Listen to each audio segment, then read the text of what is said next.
जो लोग इनसे पीड़ित हो, किससे पीड़ित हो कि काम की वासना जग जाती है, दूसरे की औरतों को देखने लगते हो, दूसरे लड़कियों के साथ अपने को रोक नहीं पाते हो, क्योंकि यहाँ जमाव होता है, हर तरह की ये माताएं बहनें बच्चे आते हैं, बच्चियाँ आती हैं,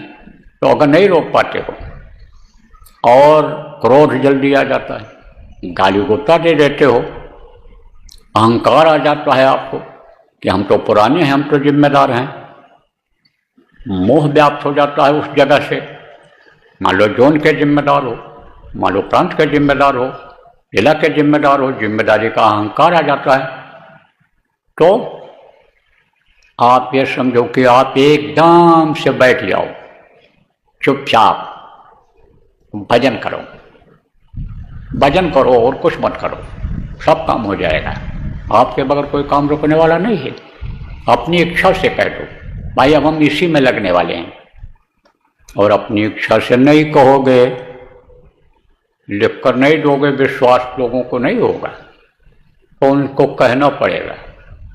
कि जो दिक्कत करते हैं, जो अपनी ही चलाते हैं,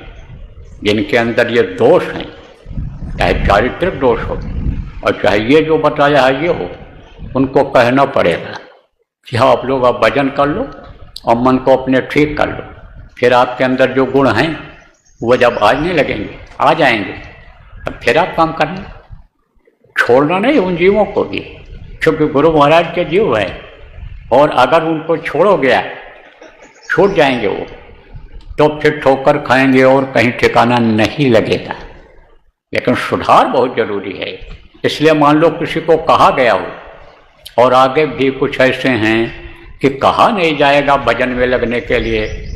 तो भजन ये करने वाले, काम करने वाले को बाधा डालेंगे, इसलिए उनको कहना भी पड़ेगा, कहा जाएगा, कह दिया जाएगा कि आप भजन करिए, आप ध्यान लगाइए और घर पर रहिए और घर का काम देखिए, बच्चों को अपने संभालिए, परिवार है तो, और आप केवल भजन करके अपने मन को साफ कर लीजिए। मनमुखता जो आ रही है, दुनियादारी जो आ रही है, इसको